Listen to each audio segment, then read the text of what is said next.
Could we be witnessing a return of belief in God in our generation? In his new book, The Surprising Rebirth of Belief in God, Justin Brierley outlines the rising of a new conversation about Christianity and God. We've seen the increasing decline of churchgoing, the number of people who profess Christian faith of any kind. But I don't think those statistics tell us the whole story. Justin Brierley, former host of the popular podcast Unbelievable, which featured debates between Christians and non-Christians, is diving into the issue. In his latest book, The Surprising Rebirth of Belief in God, Why New Atheism Grew Old and Secular Thinkers Are Considering Christianity Again, Brierley says some are taking a closer look at faith as they search for meaning. I'm finding a lot more people now opening up to the idea that there may be more. I believe we are seeing room for the Christian story to emerge again in our culture, including among some well-known secular intellectuals. Interesting characters like Jordan Peterson. He's a psychologist from Canada, but he has drawn hundreds of thousands of people to his lectures, his YouTube channel, his podcast, and very much putting in front of them the fact that Christianity needs to be taken seriously. This is even as a non-believer himself. He's recognizing the value of Christianity. And then I've also seen interesting thinkers who have crossed the line to faith.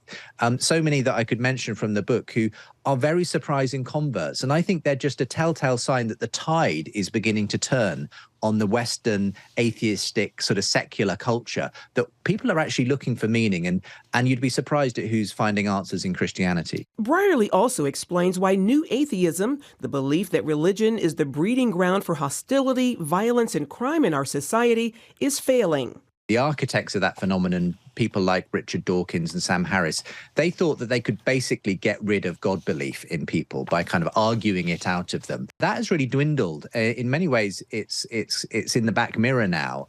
I think people are realizing you can only run on that story of materialist atheism for so long before it stops giving you any answers. As many seek for meaning, spiritual hunger is on the rise.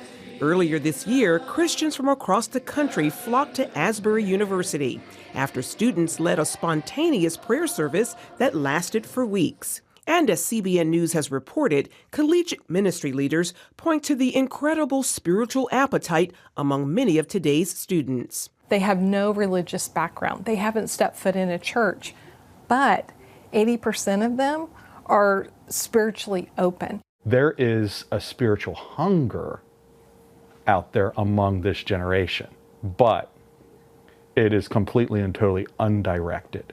They're hungry for something, they don't know what, and they're open to anything.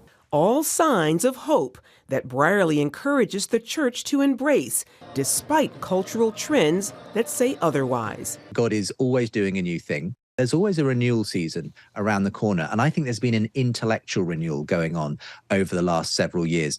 And so I'm excited about that. Charlene, CBN News.